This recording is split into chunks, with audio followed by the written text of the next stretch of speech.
This is the Codington County Sign Inventory app.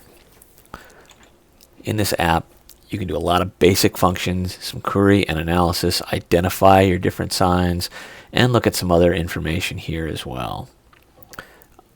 We have a layer list that just shows all the different layers that are in here. And you can turn some of these on and off right here in this layer list. Like just for example, parcels are not checked. If you check these, they'll turn on. And then when you zoom in close, they come on, and their landowners will show up as well. Once you get zoomed in to a certain extent, you can do the same thing with sections and townships. We'll leave this off for right now. But you can just click and hold and drag, and that will move you around. Roll your mouse in, you zoom in. Roll your mouse out, you zoom out. Pretty straightforward. You can also go in and click on each one of these signs. You can see the individual stuff. So if you want to zoom into this intersection and see what type of sign is here, you can see there's a 911 sign there. And you can also see like who's the last one to do anything and when it happened. If you want to, you can even go in here and click on these three little dots, and you can view it in the attribute table, or you could pan to, or you could use what's called the Smart Editor. And I'll show you that right now. The Smart Editor is up here in the upper left. If you click on that, this opens up, and all that information that we put in the Smart Editor that we were looking at, it shows up here, and you can edit it. So if you wanted to go in and you decided that maybe this isn't the correct location for that sign, maybe it needs to be over here, you can click Edit Geometry, and you can move it just like this. Now, I'm not going to save that because GPS didn't put it in the right spot, but that's something you can do. You could also go in and change some of the information here. If you wanted to change, maybe they had the name wrong in the text. Maybe it's 162nd Street, not 161st. You can change that right here. But all that stuff can be changed in here. You can also do an attachment. Oh, he did. You see you have a photo here. You can look at that photo, and there it is. So that's kind of neat that you can look at all that stuff right here. I'm going to close that.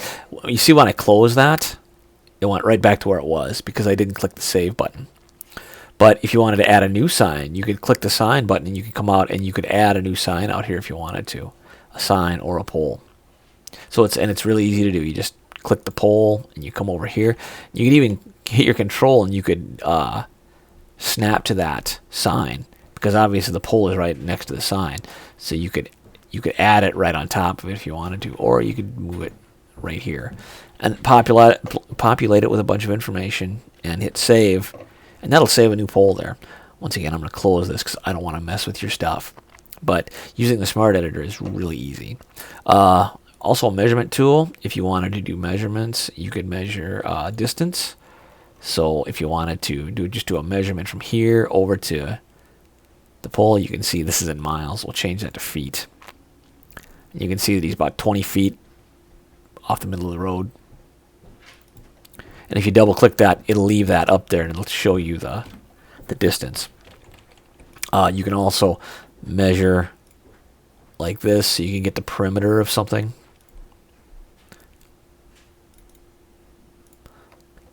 One that I use a lot is when I want to get a latitude and longitude.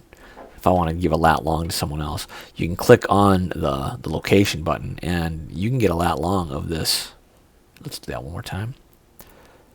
You can get a lat long of this point right here. That's the lat long. And if you want to say, oh yeah, well, I have a sign at this latitude and longitude, and you do that, you can click it. You can see that there's this one up on top is changing as I'm moving my mouse, but this one down here is staying solid because I clicked there. You can see the little chevron there. That's the lat long. So what you could do is you could just select this and hit Control C, and then Control C will copy it, and then you could paste that into an email or a message or a Word document and send it to someone else. So it's really easy to give somebody a latitude and longitude using this app. The last thing that I'll talk about measurement in area. This is acres by default. So if you were going to come out here and you had an area that you wanted to measure,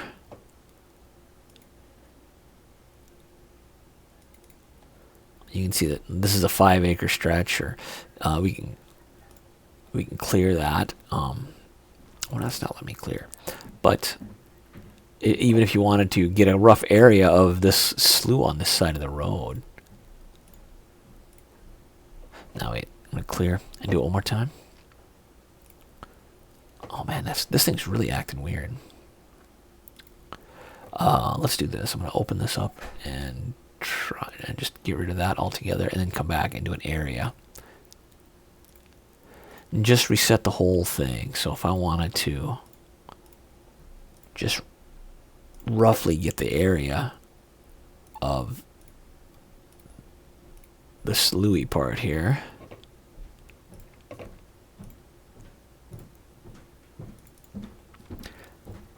Pretty easy to get 11.9 acres in this area. So that's how you use the measure tool. Print is pretty self-explanatory. Print is basically going to give you this area that you're looking at. And if you hit print, it's just going to print this area out. You can do an advanced. You could change the scale or the map units. I think that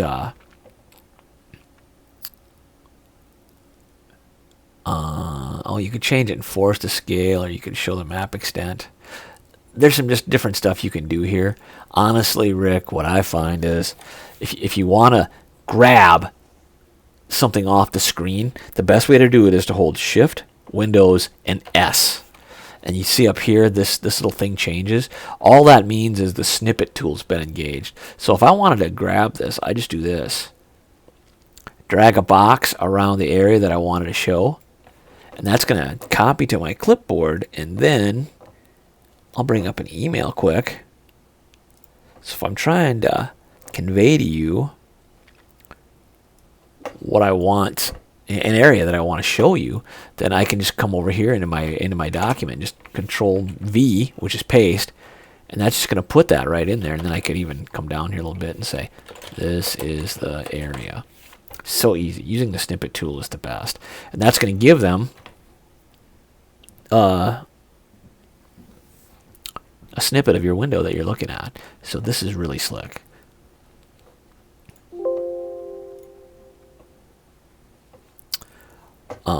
Just as a sidebar, when the Smart Editor, when I'm not needing it anymore, I can go down here and click these two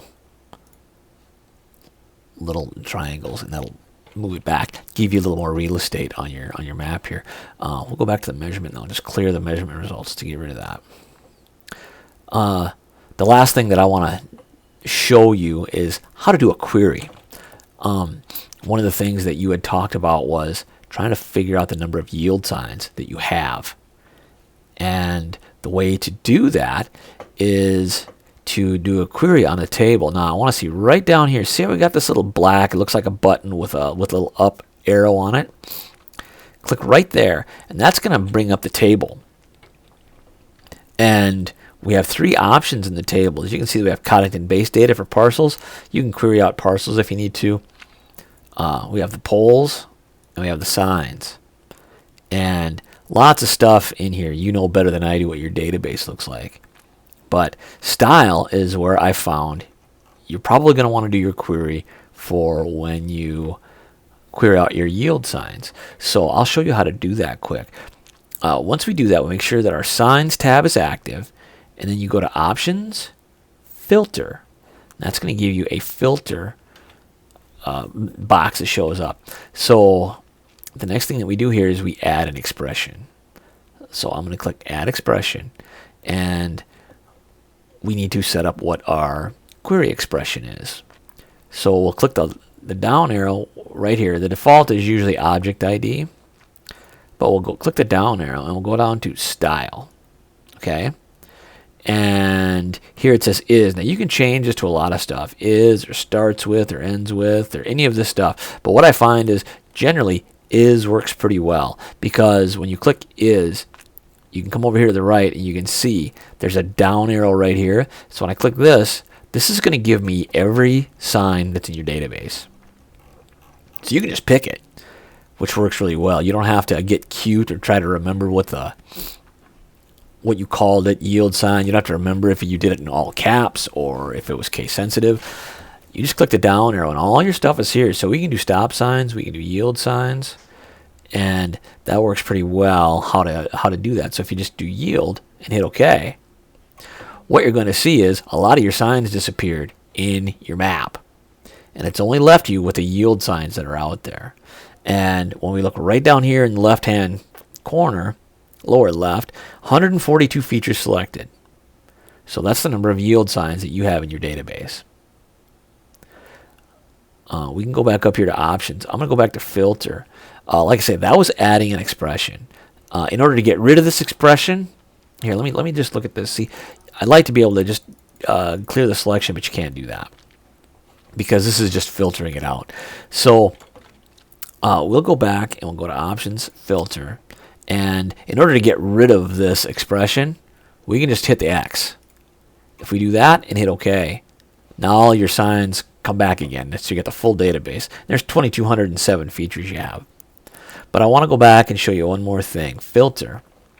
You can do an add expression, or you can do an add set. And I'm going to show you how to add set. Add set means there's more than one requirement for your query. So the first thing you do is it says all of the following expressions in this set are true. I'll click the down arrow on that. And the other option is any of the following expressions in this set are true. Okay, in this particular case, I'm going to go with this. Basically, what these two things are, this is the equivalent of an AND expression, and this is the equivalent of an OR expression. So when you do this, this first query needs to be true, and the second part of the query needs to be true. So it has to be this and that. If you go to any of the following expressions are true, it can be an OR. So that means this needs to be true, or this needs to be true. And this is very important for what I'm going to show you. I'm going to go down to style, is, and I'm just going to type Y in the front. And if you do that, if you start typing it, it's going to show you all of the options that show up. All the values in your style that start with the letter Y. So we have a yield. So I'm going to click that. And then I'm going to come down here and I'm going to change this to style is. I'm going to type Y again. And I'm going to choose yield ahead. So what this means, any of the following expressions in this set are true. If your style is yield, or if your styled is yield ahead. So that means either one of these will be true. So what I'm going to do is I'm just going to hit OK now. And we can see that there's 147 features. So what that means is we had 142 yield signs, and with 147, that means you got 5 yield ahead signs. So if you wanted to know what yield and yield ahead were, then you'd use the set. But if you're just doing to do one single query, then you could use the expression. So, and that's what that looks like. So what I'm going to do is I'm just going to close this. I'm going to go back to add expression, and I'm going to do your yield signs. So style is, we'll do the down arrow. We got yield. Hit OK. 142 features. So here they all are, and this is the table full of them. If you want to export this out and give it to somebody else, like here's all the yield signs. This is all the information that's associated with them. You can go to options. You can go export all to CSV, okay? So it's going to ask you export data to CSV file. You say, yeah. CSV means comma separated values. So it's readable by Microsoft Excel. So you can, you can see that my web browser has told me that we've already downloaded signs.csv. So I'm just going to click on this. And I'm just going to say don't convert. I'm going to leave all this in here. But this is your data. Facility ID, yield, facing direction, all the information that you guys populate. I see there's an X and a Y in there, value. It'd be nice if that was lat long. Looks like that might be just a Cartesian coordinate system, which is fine, it works, but it's there. But yeah, now you can give this database to someone else. I'm just going to close that up and not save. But that's how you do it. I'll go through it one more time. Your table is down here in the bottom. It looks like this little black button with a little upward triangle on it. Click that, and this will pop up. And if you want to do queries, just go to Filter, get rid of whatever is there already. And then under Options, you just filter, Add Expression, and then you go down to Style. I'll type in an S for stop sign and hit OK on that. You can see that you got 300 stop signs. So this is a handy tool, good analysis tool for you. I hope this is helpful.